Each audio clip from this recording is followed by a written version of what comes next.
Só resta a Flávio Bolsonaro rebolar lentinho para os oligarcas do Centrão. Essa é a verdade, ele vai ter que rebolar lentinho para o Ciro Nogueira e vai ter que rebolar lentinho para o Valdemar.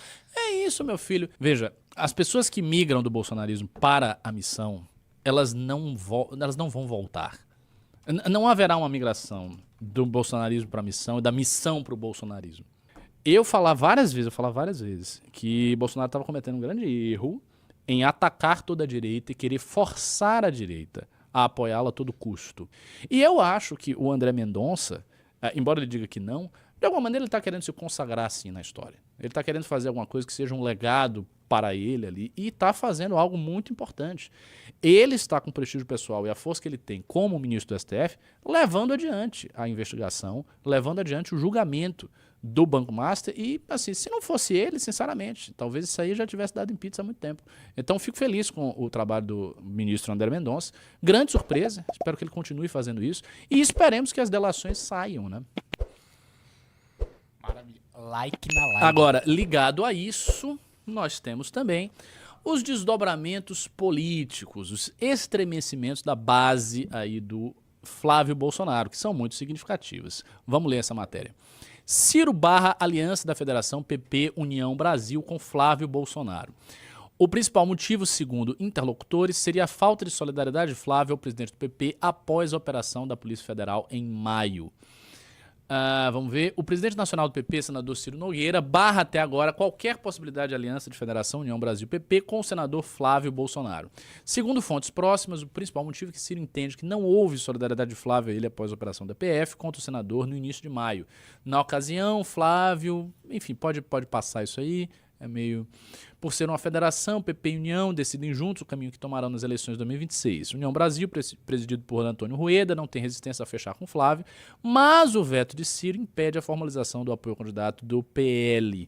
Percepção da federação PP União Brasil é que o partido de Bolsonaro quer montar uma chapa puro sangue, o terceiro ponto. Enfim, qual é o ponto aí?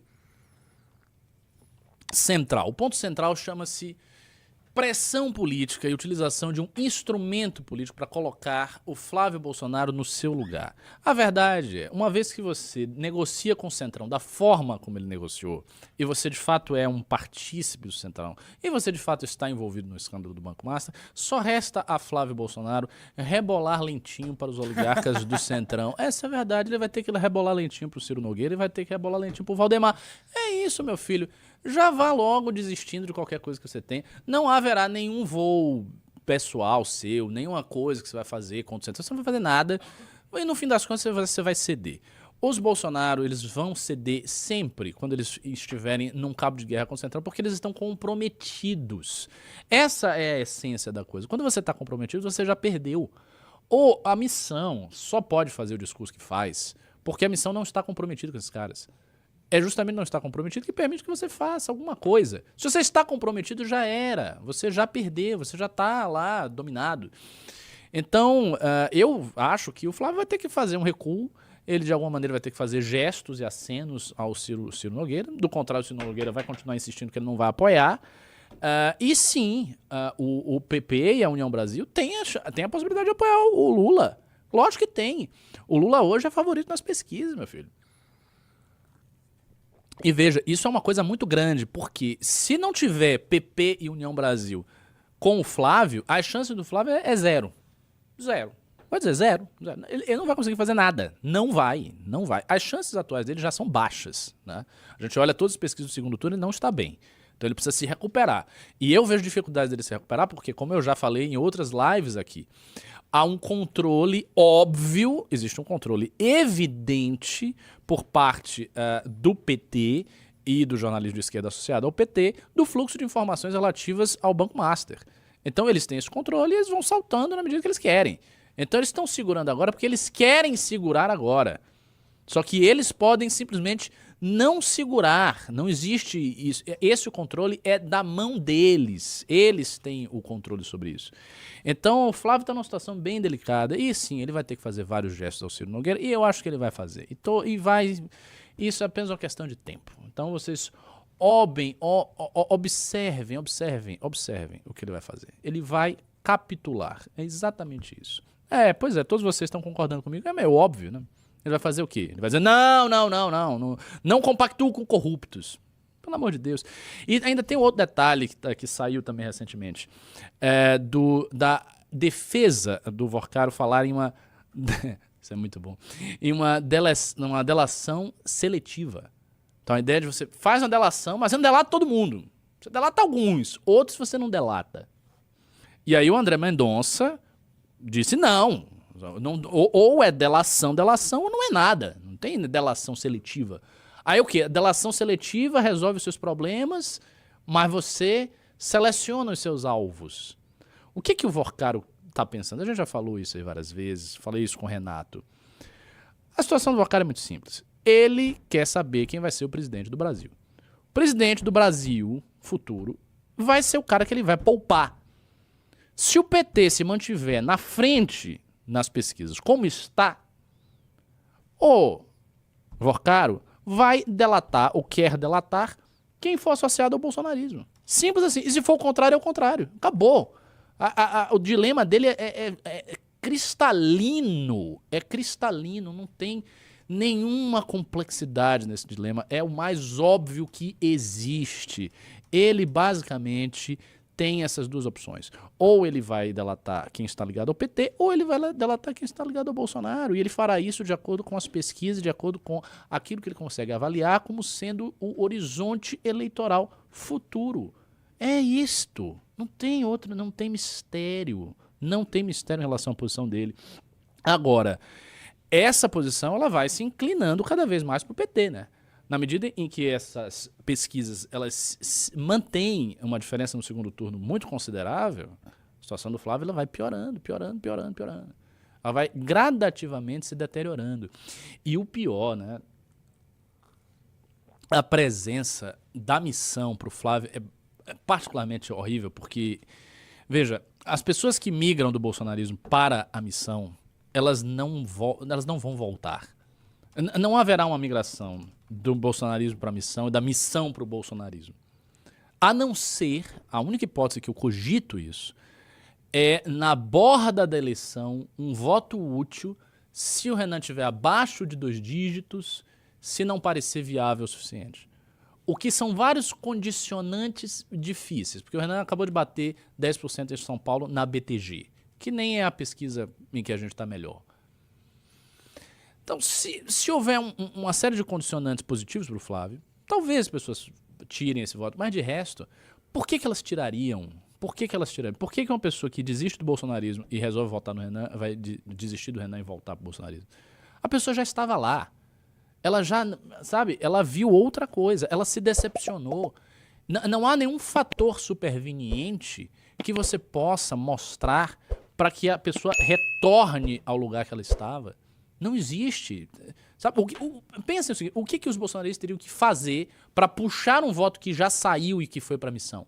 A não ser que, sei lá, apareça, o que não vai acontecer, obviamente, um escândalo de corrupção da missão. Ah, a missão roubou, uma coisa absurda desse tipo. Aí, ok, mas isso não vai acontecer porque isso não ocorreu. Então não há razão. Realmente não há razão. E isso aparece nas próprias manchetes. Vamos lá? Nem Lula nem Flávio. Pesquisa mostra a disparada de candidato do Missão em São Paulo. O desempenho de Renan Santos surpreende.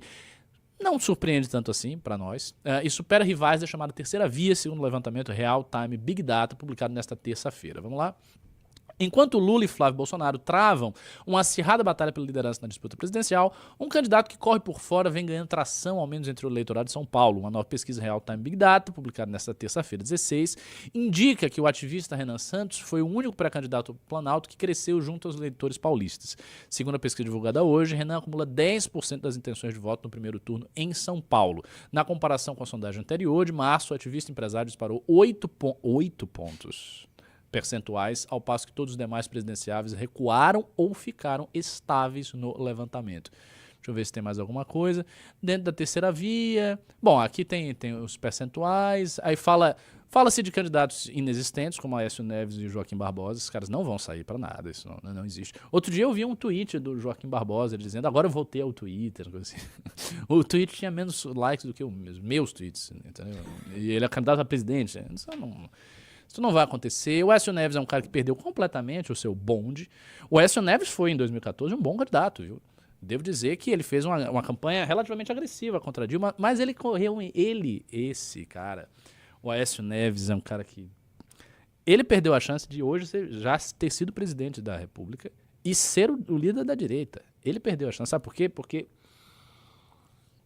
ele sai em 2014 numa campanha forte em que a direita apoiou. Olavo de Carvalho apoiou o Aécio Neves. Olavo escrevia posts no Facebook elogiando o Aécio Neves. Todo mundo votou no Aécio Neves, que era direita. O Aécio Neves fez uma campanha corajosa, assim, para os padrões do PSDB, né, que é um partido todo cheio de amarras, mas para os padrões low energy do PSDB, o Aécio fez uma campanha corajosa, diferente do Serra, diferente do Alckmin. Só que logo depois veio a questão do impeachment. O que fez o PSDB? O PSDB, não tem motivo para impeachment, não vai rolar impeachment, não queremos, não é o caminho. Ele foi se desassociando e ele se desassociou, ele, Aécio e o partido dele, completamente daquele fluxo de manifestações gigantescas que tomaram o Brasil. O PSDB não chegou junto.